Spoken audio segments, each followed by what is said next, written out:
All right, good afternoon, everyone. We're going to begin in just a minute or two here. We still have a number of people kind of trickling into the meeting, so we'll just give everyone another minute or so to get logged in, and we'll go ahead and kick off.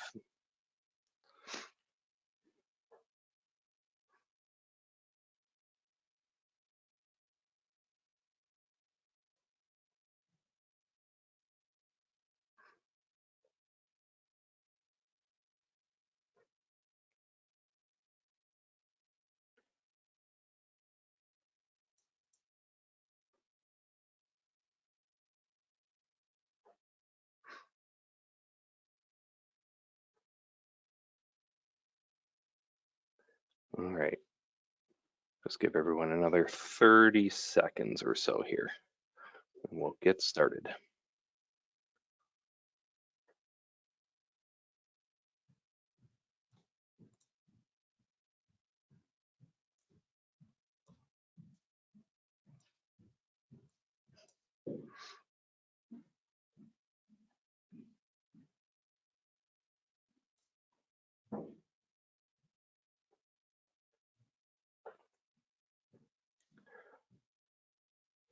All right, looks like we got a good number of people dialed in, so we'll go ahead and get kicked off here, and we'll just let others catch up as they get on.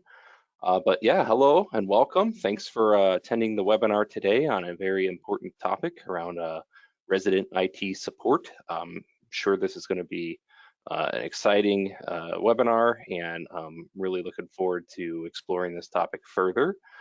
So just a few housekeeping items before we get started in earnest. But for those of you who don't know me already, my name is Steve VanderVelde. I serve as the Director of Senior Living Partnerships at ProviNET.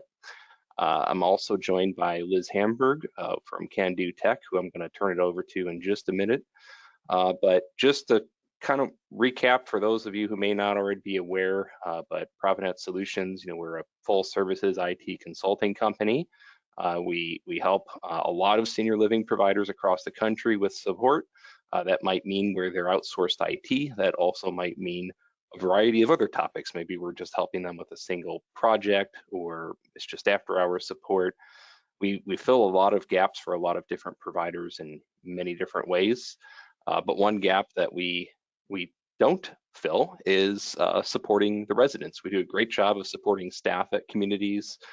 We do a great job of supporting clinicians and financial resources.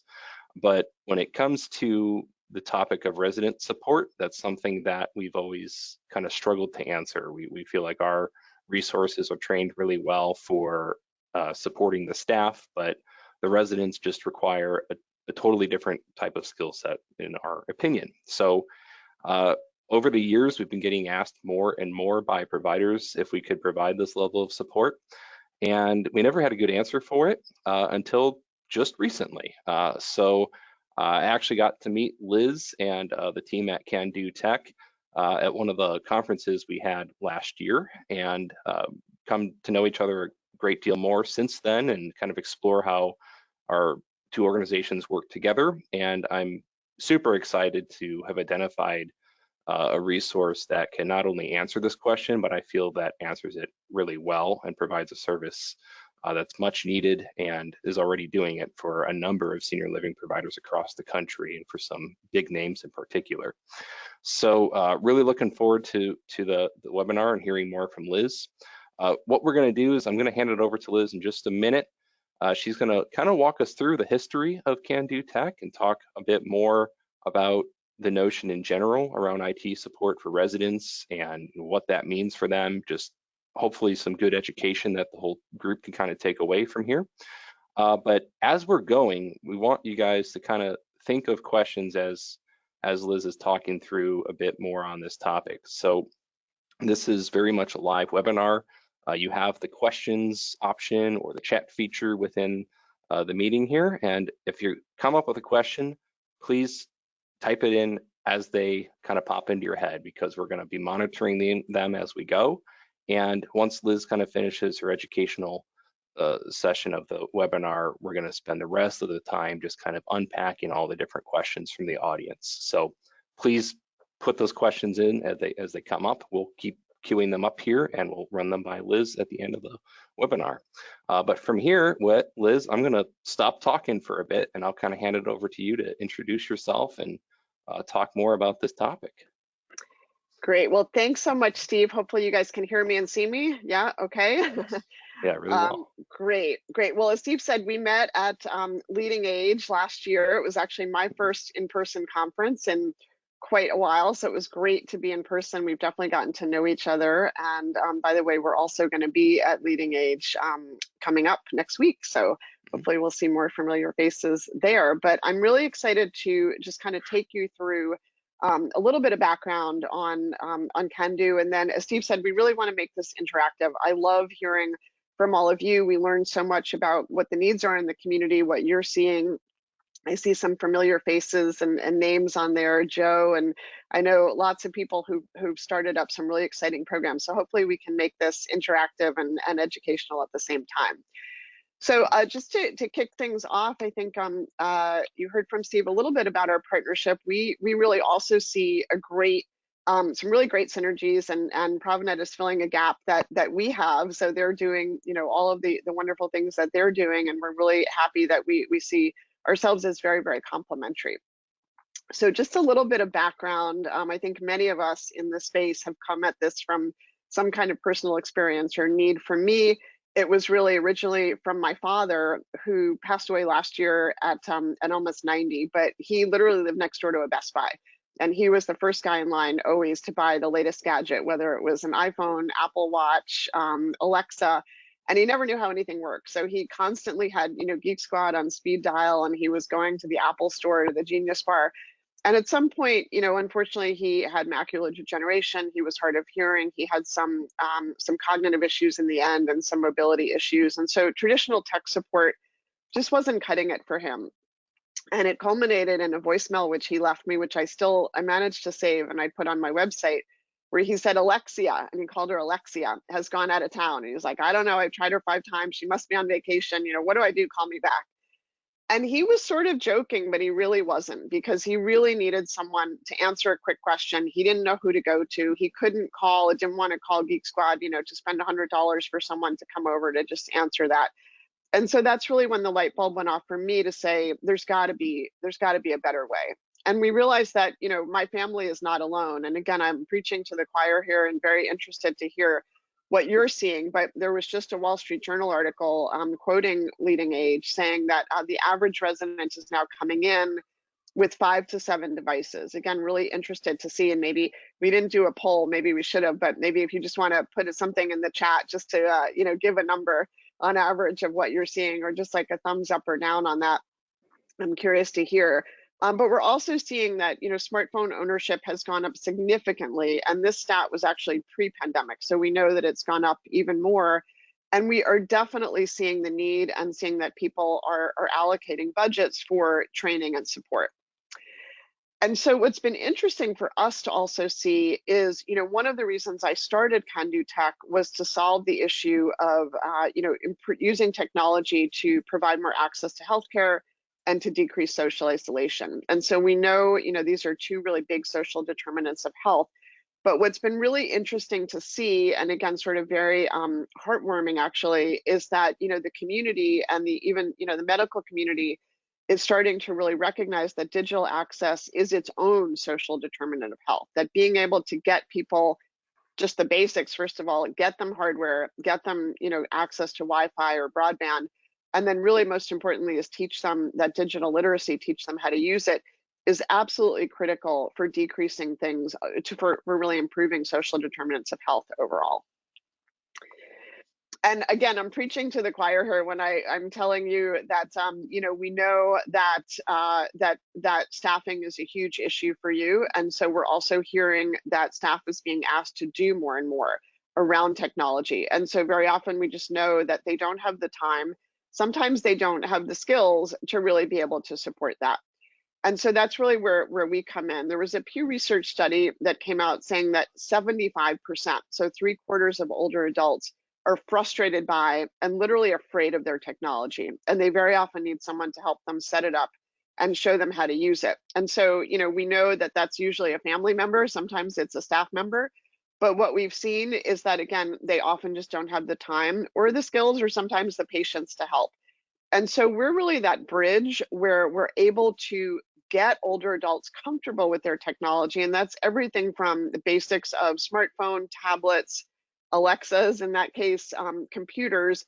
And then as well, and probably even more importantly, is all of the apps and all of the programs that people want to access, from watching movies to ordering food online to, of course, Zoom, accessing banking, accessing healthcare, ordering supplies and books and things like that.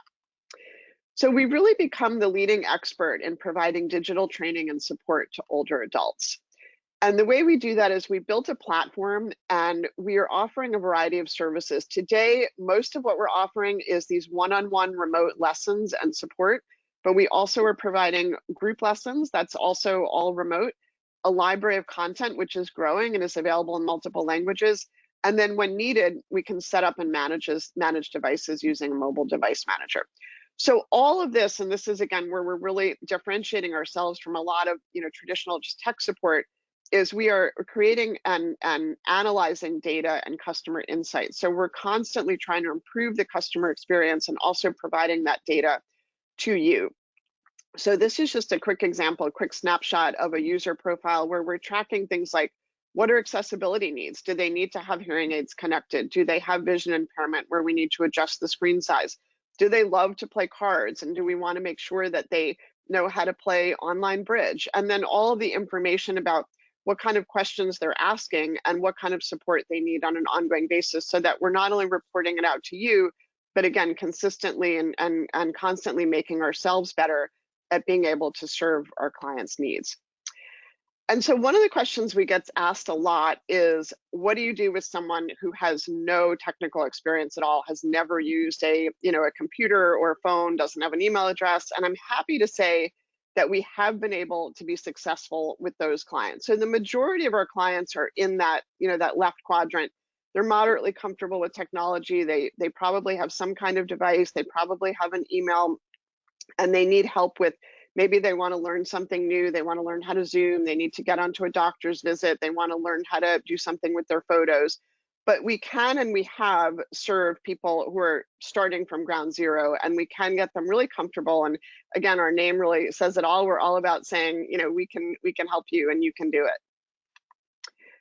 So really where we differentiate ourselves is, we're number one, we're experienced in tech support. So all of our tech concierges have experience directly working with remote support. They've either been an Apple Genius, they've been a Geek Squad member, they've done IT support on their own. But where we are really differentiating ourselves is we are training them on an ongoing basis. We have experts coming in from geriatric care managers to geriatric doctors, audiologists, cognitive enrichment specialists, so that they're constantly updating their knowledge and information about things like, how do we make things more accessible?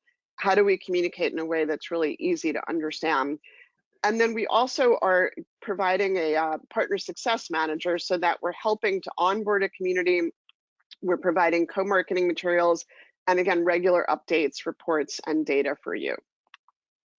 So these are just some of our partners. ProviNET is definitely front and center there. And as Steve mentioned, we've got some, some name brands there, everyone from Mather, LifeSpace. We've just actually added Haverland to our communities in the last week, as well as other partners. V has been a fantastic and wonderful partner in multiple communities. We also are partnering with Touchtown. For those of you that are using Touchtown or other resident engagement platforms, we actually just did a Touchtown group lesson for V users this week, to really help try to teach those users how to download the app and how to increase engagement there. So we're constantly working with communities so that if you have technology in the community, we're able to really improve usage and understanding there. So how are we making a difference? We really are seeing that technology is being used in three buckets: health and safety, so both access to healthcare, but then really equally importantly is teaching people how to be safe online. We do some really good trainings around staying safe and secure online, avoiding scams, and then what to do if you have been scammed and have malware, how to clean things and make sure that you're safe and protected. Connecting, again, social determinants of health, making sure that people are staying engaged, less lonely, finding new ways to connect and communicate with family and friends. And then again, engagement. We are very, very happy to hear that in-person is hopefully coming back, but we also think that some form of online and hybrid is here to stay. So making sure that people have the ability to access content and opportunities online is really, really important. So, there's been all sorts of studies that came out even pre-pandemic that video chats can help decrease depression in older adults. And again, we've seen that firsthand. So we are really working quite a bit with clients across the board. This is one example of Ellen, who wanted to surprise her grandchildren. She was never able to join those Zoom calls. And then we were able to teach her how to use that Zoom call, and she surprised them on one of the weekly family calls and just popped right in there. And so again, we've seen more and more activities moving online. We do think that they're here to stay. This is Cy. He actually is a resident of one of the Brookdale facilities. And he was very interesting. He was 90 plus when he called us, I think 92. He was legally blind and very, very severely hard of hearing. And he needed a new computer set up with all sorts of dictation software and things to really overcome some of his accessibility needs. Because he still was teaching his philosophy classes online. So we got him all set up with a new computer, and he was off to the races teaching his weekly classes. Again, preaching to the choir here, and curious to hear what you're all seeing, but telemedicine, the data shows it was up over 300% during COVID, but the data shows that 1 in 3 older adults have trouble connecting to those visits. I know for myself personally, it always is challenging. And so being able to be there and support people, get them access to their doctors, whether that's through an app or whether they're researching medical information. This is Bill. His daughter called us early on in the pandemic. He was in a senior living facility. She couldn't get to him, and he needed to get photos to his doctor. And so we were able to connect into him, show him how to take those pictures. He emailed them to his doctor, and at the end of the visit, he shared with our tech concierge that it was his 105th birthday. So that's our oldest that we know of so far, but we like to say if Bill can do it, then anyone can do it. But we were just so happy to see that we were able to make an impact and solve a really immediate and urgent problem for him. So we do surveying quite a bit. So we typically will survey with you at the beginning when we kick things off. We typically survey, a few months in, and then we typically survey about 6 to 12 months, during a program. And so some of the data that has come up, one of the case studies that we've done with a client in the Midwest showed that in this case, telehealth users felt 25% more comfortable using telehealth once they kind of went through our one-on-one and group lessons.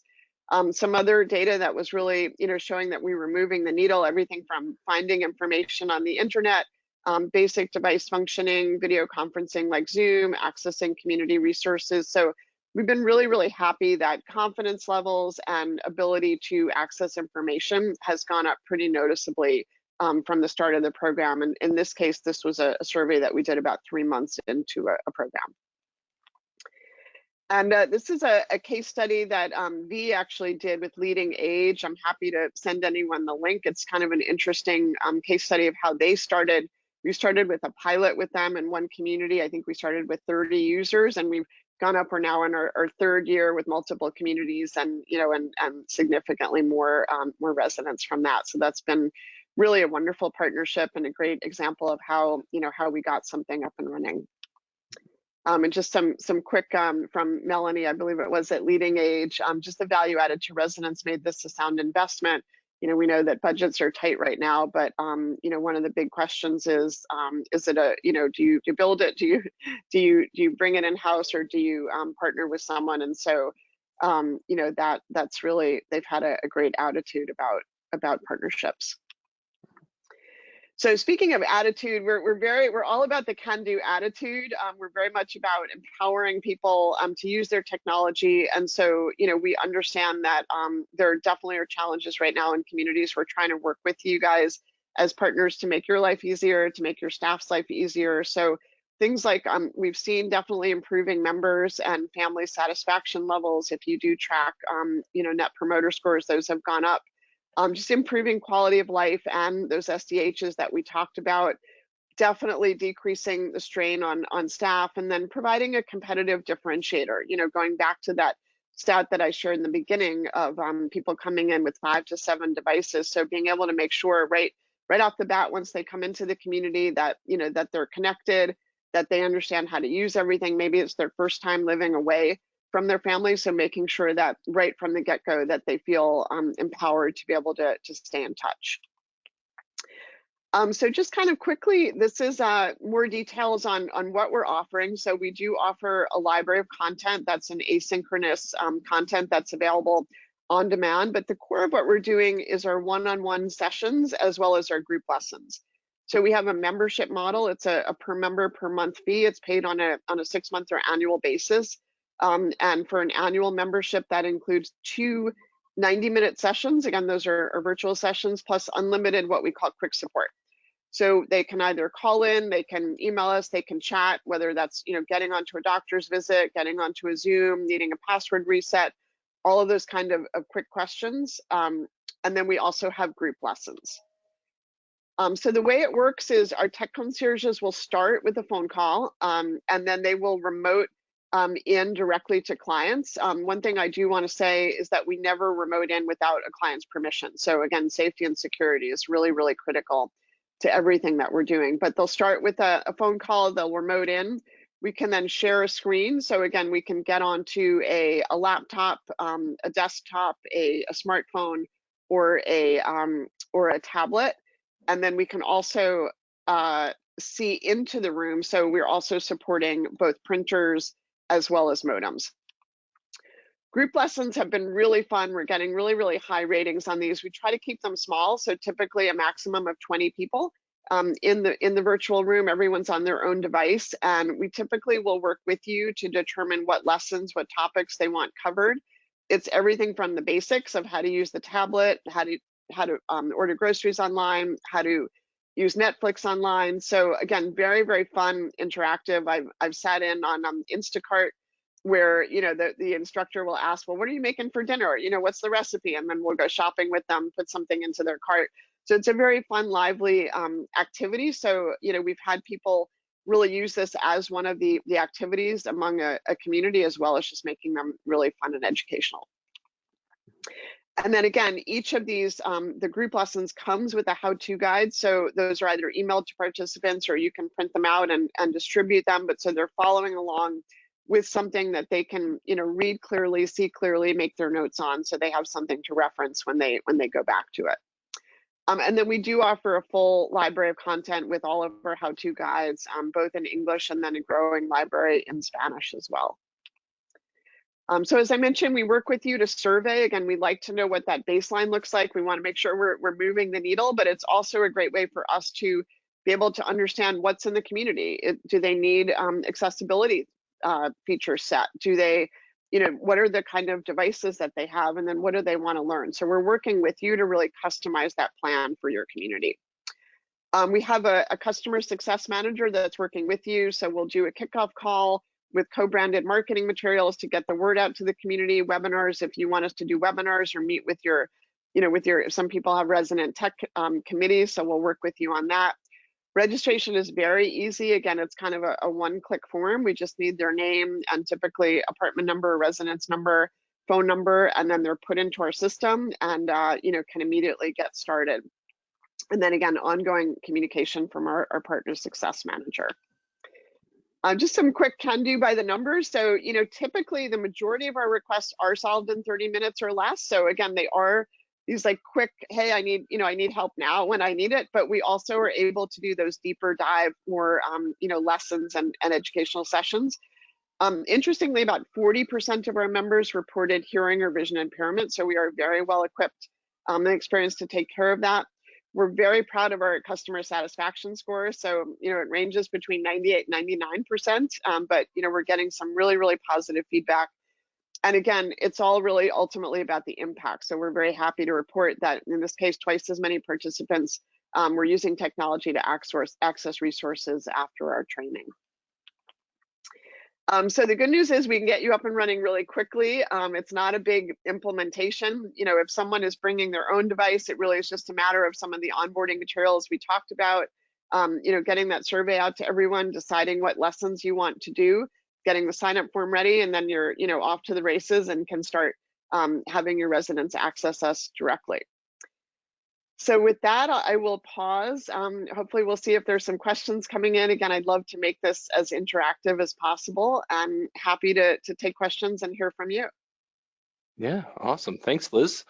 We do already have some questions kind of piled up, but I thought that was really helpful to kind of understand, you know, your approach to the topic of resident IT support.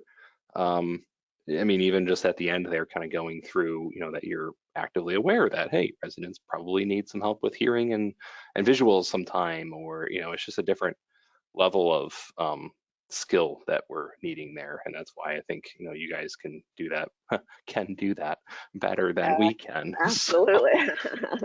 Yeah. So that's really cool to kind of have that history and that background and kind of your approach.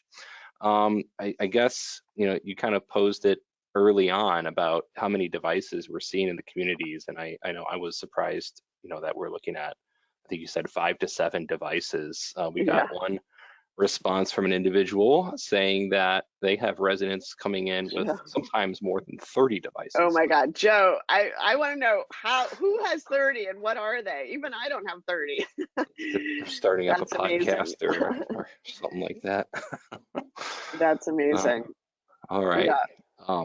There's a couple other housekeeping questions in here that I can kind of answer really quick, but we are recording the session, so we are going to be sending it out via email after the webinar is over. We might need a little bit of time just to kind of scrub it, make sure it's in a good format. But we will be sending this recording out, and you can share it however you need. I think it'll be on YouTube and, you know, all the different platforms.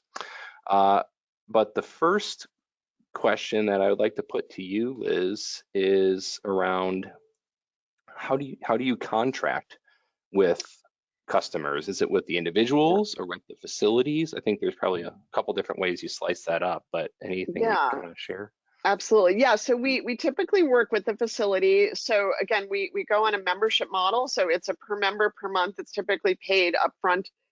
I see some other questions on pricing. So definitely happy to share that. Just roughly speaking, it's about $22 per user per month.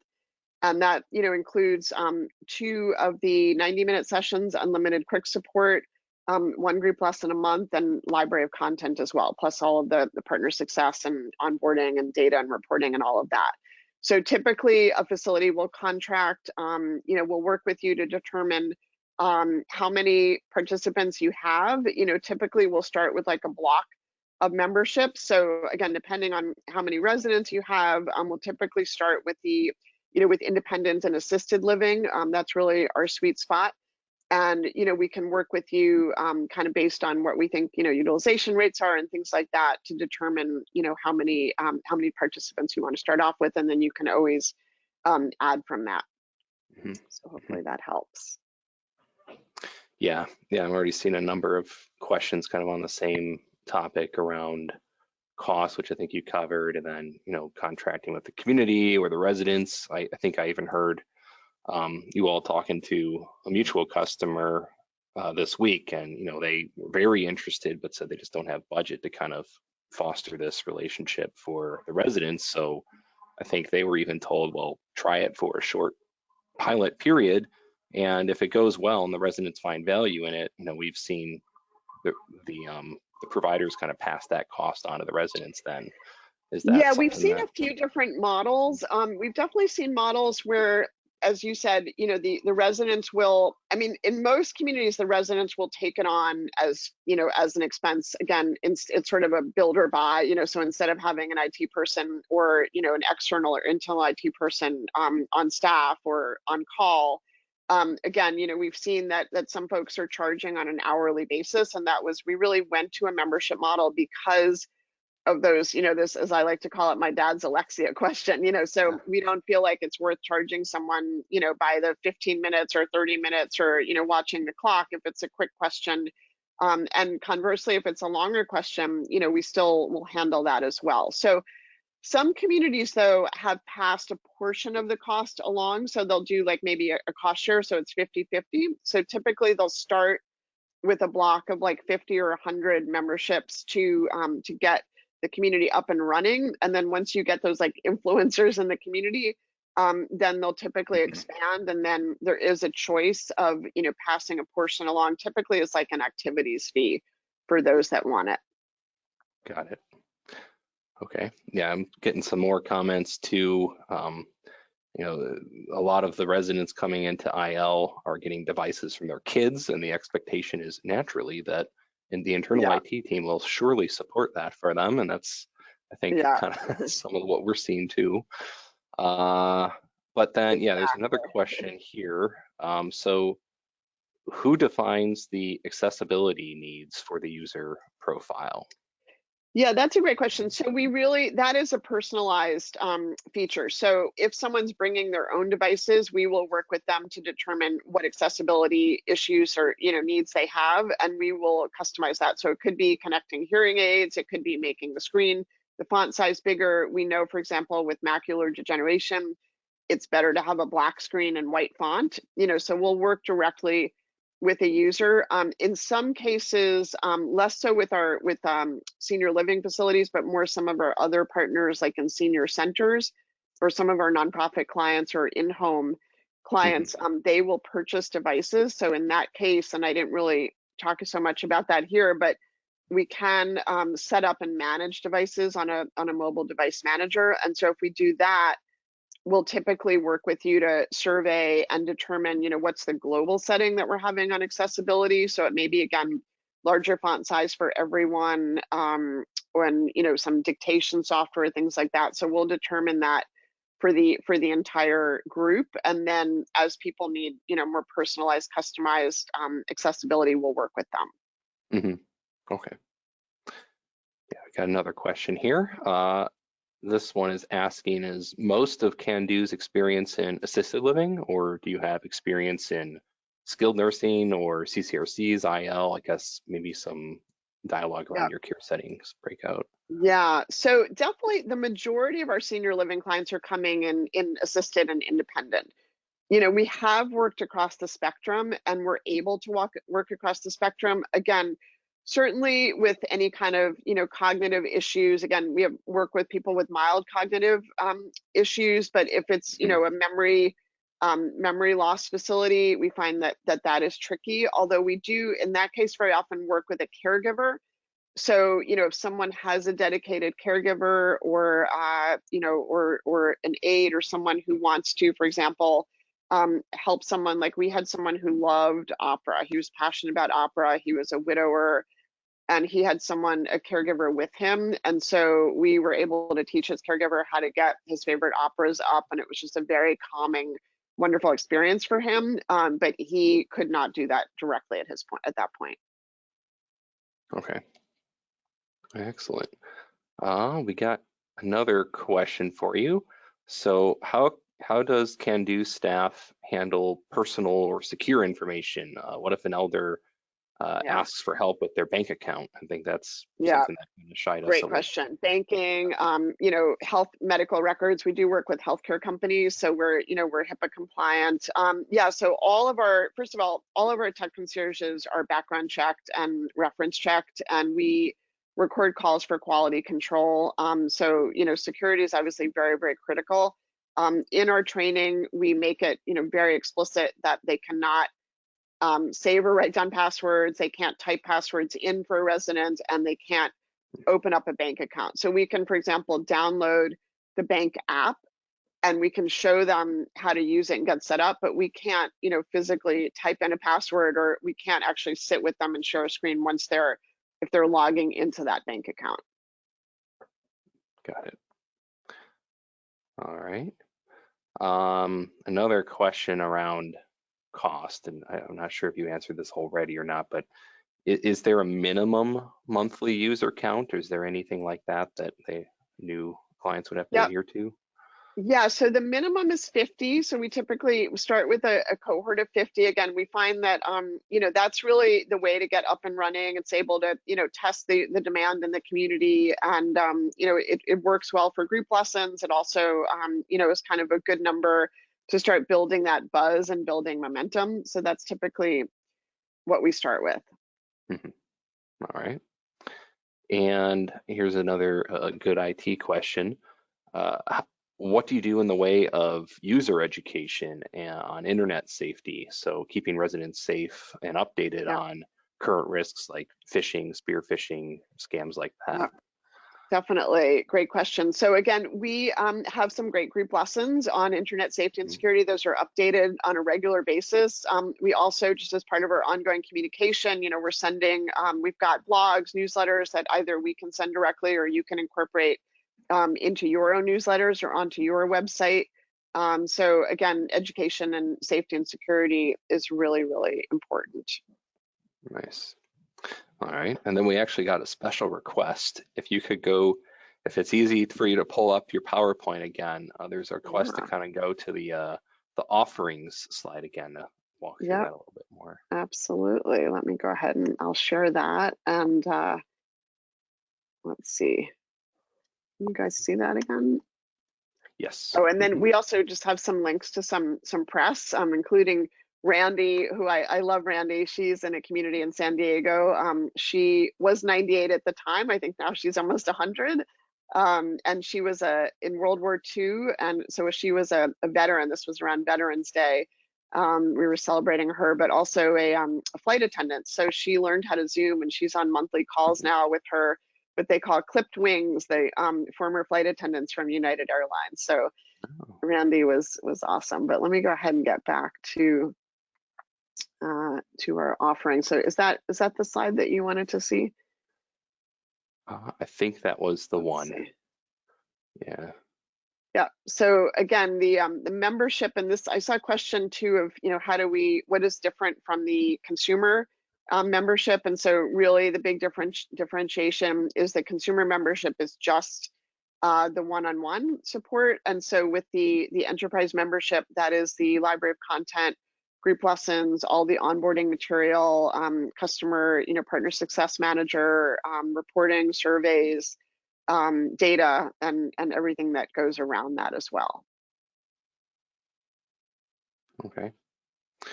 All right. Yeah. Keep it coming with the questions, everyone. I think I know I have a couple of my own as well, but one more question did come in just now. But how many techs do you have at Candoo, or can you maybe talk a bit about the staff? Yeah, the staff is awesome. I have to say, I love my staff. I mean, they are so enthusiastic and they feel so just really like they take this very personally. They feel so excited when they're able to help someone. We've got like special shout outs, and I said our CSAT score, our customer satisfaction score, hovers between 98 and 99%. So we're getting just really, really positive comments that they're patient, they communicate clearly. The staff is across the country, so we've got a team of people, and again, this is I think really differentiating from communities that typically have someone in house. The nice thing is if someone gets sick, if someone's out, if someone we just had someone have a baby, so we do have a full team across the country. We're also working in multiple languages, so we support primarily in English and Spanish, but we do have some Russian speakers as well. Um, so and again, these are a lot of them were former Apple geniuses. They were Geek Squad people. We have both men and women. We have both young and old. Our youngest is I think early 20s, and our oldest is probably like almost is over 70. So we've got a really good range of folks, very multinational backgrounds, but all I will say all U.S. So that's really important. All U.S.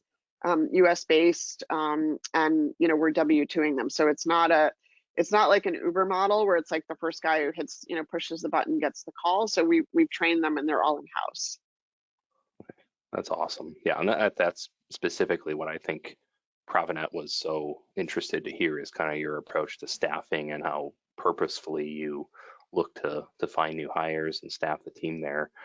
Um, let's see, we have another couple questions.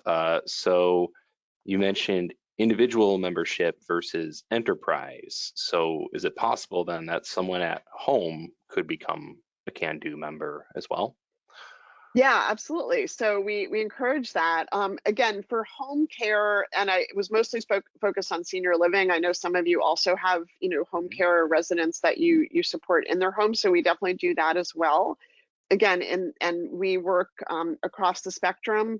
We're actually doing a project with Mather right now, in fact, where it's in home in the Chicago area, and so we do support from, again, if people have their own devices, or if you're looking to bring in and have us manage devices across, so it's a standard package of devices, and we do find that is really powerful as well, both for the resident or for the client, as well as potentially for a caregiver that's in their home. So we definitely do that. And then we do have, we have a direct to consumer branch. So we are doing that for those that, that are at home and are not supported by an enterprise. So, and that's really more kind of some one-offs, as we find that as people hear about us and they may not be in a community, or, that they want to make sure that they can engage with Candoo.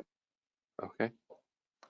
All right, we got another couple questions. So first one is there an option for the resident to purchase additional sessions as needed? I guess, is there any time limit? Yeah, that's a great question. And the answer is yes. So we have a couple, and I'm just laughing because we have some that love to do one-on-ones, and it's like their activity. So we have a woman in a facility, and I think it's in San Diego, where she books 2 hours a week. And that's her activity. And she's learning everything from, how to do photos to, again, the basics of her device. She just loves it. It's her activity. And so she's purchasing those additional 1 hour sessions. So those are $60 an hour, and they can, again, purchase as a block, or one-offs, or a caregiver Mhm. or family member can purchase on their behalf.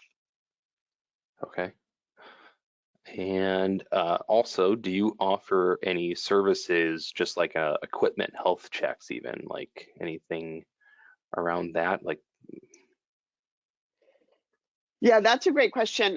We do some device setup and management on an individual basis. We can use that initial 90-minute session, to check and make sure everything's set up. We're not really, I would say, like if it's a significant hardware issue where someone's required to really, put their hands on it and unscrew the back, we're mhm. not the best for that. But certainly anything that we can, remote into, we can do. And with our remote software, we also have the capability of sending someone a link. So like a quick text link on their smartphone, so that we can create like almost like a FaceTime visit, so that we can see into the room. So even if we're not sharing a screen, and we find we do that, like if someone's having a printer issue or a modem issue, we'll say, hey, can you show me, here's a link, click on this, and then we'll get into a shared video visit, so that we can actually see what's going on in the room. Okay.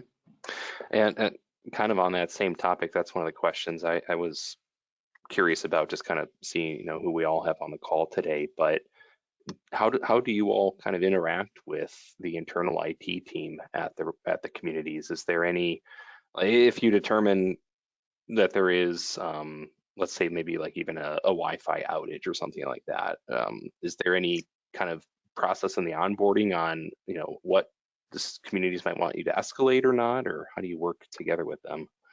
Yeah, absolutely. Again, we can solve the majority of things ourselves. If there is Mhm. someone, like we've had someone who is really completely blind, or if we're dealing with a situation where something has to be completely rebooted, we sometimes have to bring, some eyes and ears into the room. And so Mhm. we're able to collaborate, but at most of the issues we're able to offload and solve for ourselves. So I find that I would say that one of the most important things is having that liaison on the front end. So having a champion within the community, whether that's an activities director, an ED, CIO, CTO, IT person, whatever that role is, being that champion, so that we can collaborate together to inform the residents, get things up and running. But once the program's up and running, we find that the majority of things we can solve ourselves. And then, the other thing is, if there is an issue, which, sometimes there is, or there's sometimes a squeaky wheel in a community where someone is having an issue or not satisfied. Hmm. We are, it's very, very important to us that there's a liaison within the community that can really bring that to our attention, and we really want to make sure that those are addressed really quickly. Okay, awesome. Yeah, and it seems like we have a number of questions that are kind of in that same vein, but I guess this one could be a little bit different. So the question in its entirety is, does Candoo collaborate with community and general issues with resident support? For example, if a resident experiencing ongoing problems, will Candoo reach out to community leadership? And I know this is what you kind of touched on a little bit in your PowerPoint on how you're building out resident profiles, almost like a Yeah, record of what they're calling yeah. in for. So curious for thoughts on that.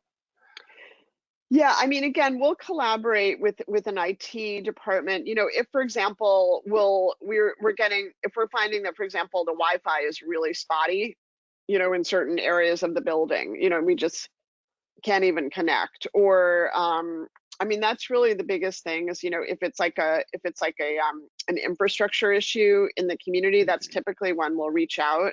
But again, if there's any issue with a resident, we train our tech concierges to spot things like, is the resident having some kind of cognitive decline, or are there some kind of physical or mental limitations that we're seeing? I mean, obviously we're not experts in that, but again, we are trained by, for example, dementia coaches, or folks that are real specialists. Or if we're seeing that someone is not wearing hearing aids but they have a very significant hearing loss where they can't even understand the tech concierge, we will, obviously with privacy considerations in mind, but where we can and where we feel like we need to, we will escalate that to, whether that's a caregiver, a family member, or someone in the community, just to let them know that maybe they should get some eyes and ears in the room there. Okay, that's awesome.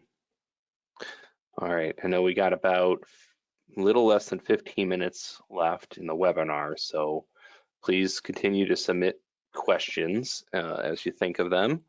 But I know I had a question here that I thought of as we were kind of talking through some of these items. I just got to find it again. So, um, Yeah. And well, again, curious to see if you want to put in the chat, or just put in the Q&A, like how many devices you're seeing, or just what you're seeing in your own community, or if you want to just put a one line of like what you're doing right now. Do you have an IT person, or you have, everyone's got like the guy, right? Like an IT guy. So, do you have someone coming in the community? Just curious to hear what you're seeing. yeah. And I guess one thing that we always kept getting asked when some of our customers who were supporting would ask ProviNET if we could provide resident support is we always first off thought our staff wasn't really trained well for it, where we almost thought, well, you need to have your staff almost more so trained like a caregiver than an actual IT professional. Yeah. So again, that's why we like your staffing model. But we also got kind of pushed back a bit because we were like, well, a lot of times like we feel like we really need to be in person with the resident, and we often assumed that if we were helping grandpa fix his iPhone, it wouldn't be just fixing his iPhone, it would also be kind of talking through how is his grandparents doing, or how his Yeah. grandkids doing. And we just kind of thought, oh wow, this could be like a huge time suck for us if we kind of did offer that support.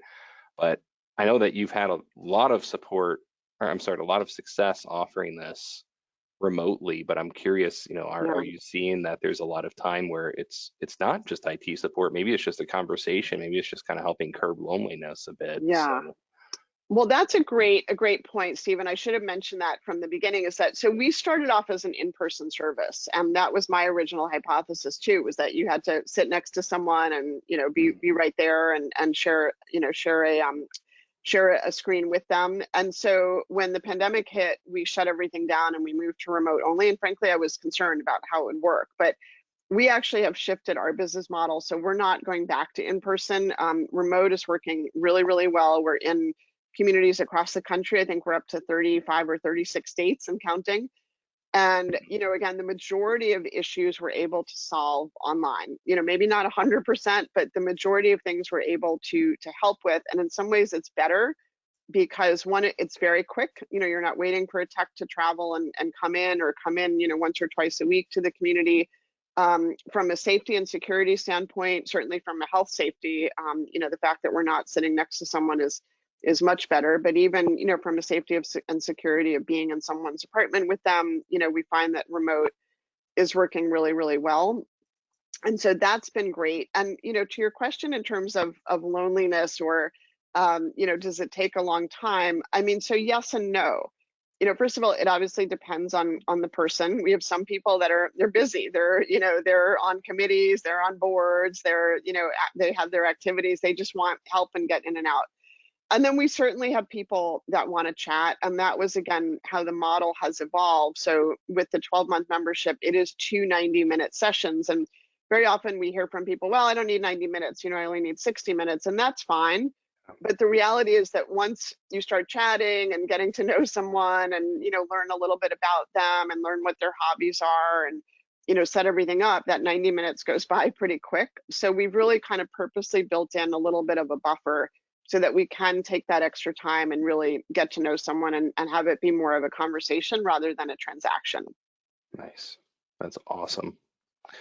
All right, we got some more comments on here around device counts. Let's see, of course, depending on the care setting, we're seeing anywhere from 1 to 3 to 2 to 3 devices on the network. There's another one up to 30. Yeah. I just want to know, we gotta get the details on that one.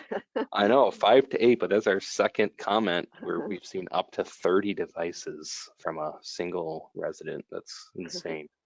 I want to know what they're doing. Let's see. And then on the current structure around what some of the providers on the call today are seeing with their operations and supporting the residents. This organization, this says we have 9 IT specialists for business end, having problems providing support to the residents because the residents expect it, but we're having problems sustaining it without increasing resident rates. It's a very common problem we're hearing. Another comment, current resident assistance is expected to come from the in-house IT resource. And then here's another question we have. So are remote access clients removed from resident computers at the end of giving support? Great question. Again, I should have covered that. So yeah, we only come in with someone's permission. So they have to positively accept our coming in every single session. So we do put software on. We use a software called ConnectWise, and so they have to, affirmatively confirm that they want us to come in, and then that session is ended at the end of each session, and then we can certainly remove it, once if we stop serving. But hopefully, again, so far we haven't had to because we've gotten all renewals right now, so we haven't had anyone in senior living that have said we're getting rid of you guys. So hopefully, so I can't answer that question right now.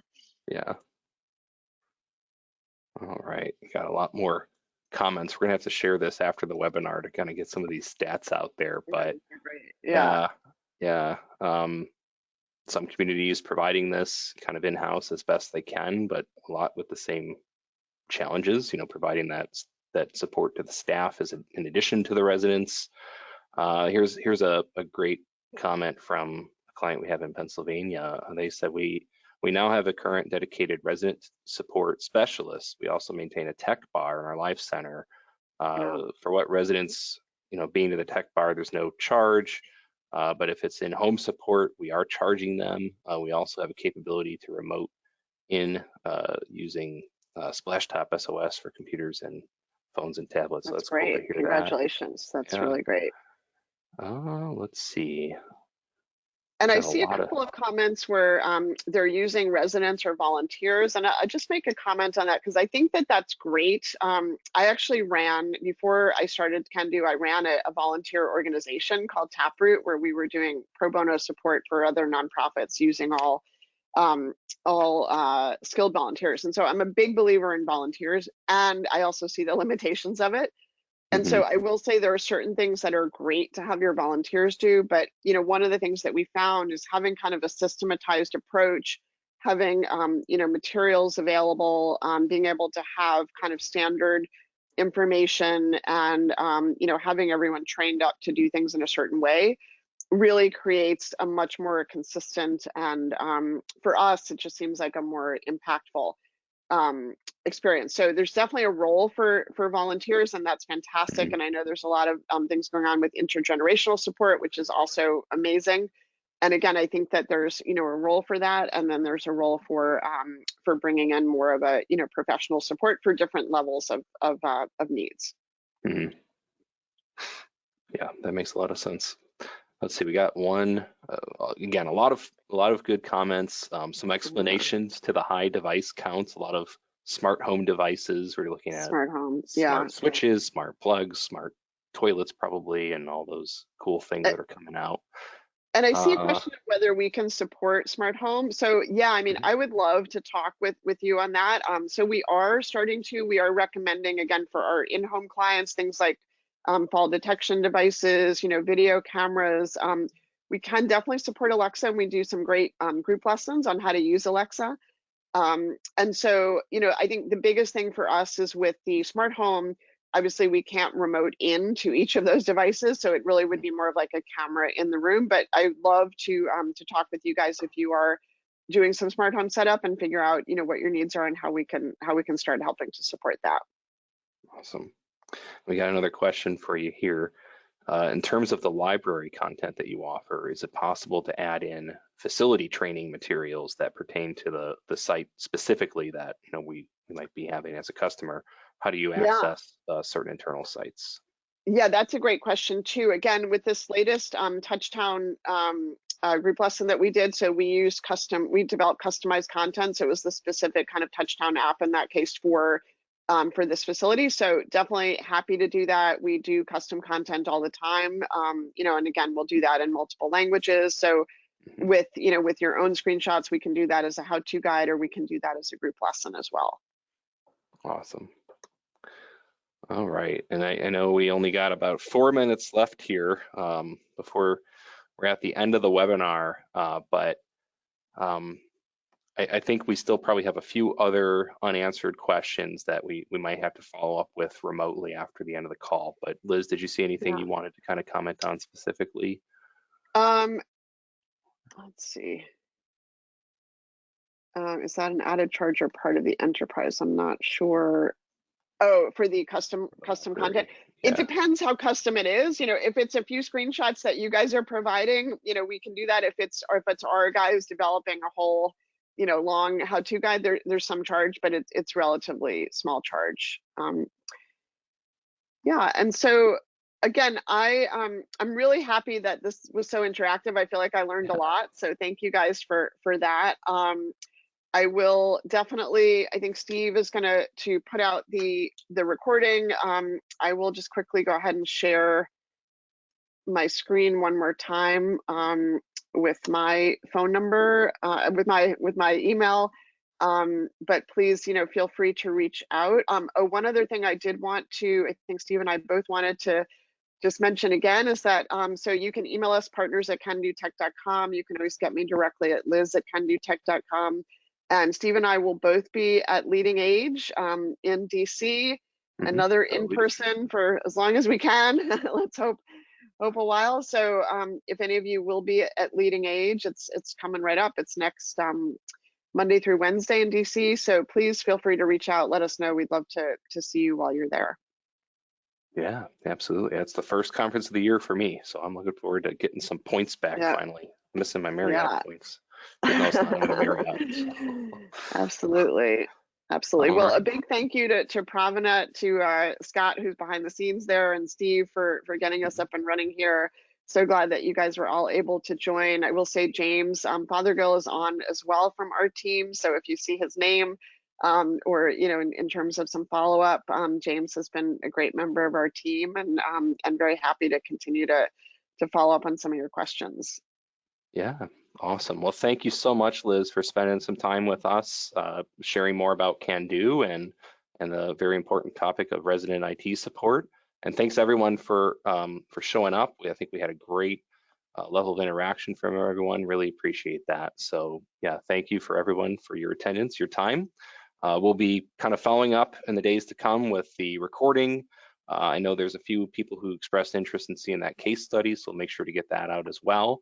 And yeah, we're looking forward to continued dialogue from here, and hopefully seeing some individuals next week or on the road throughout the year. All right. Well, Great. thanks everyone. Thank you guys. Rest of the week. Take care. Thanks. Bye. Bye-bye.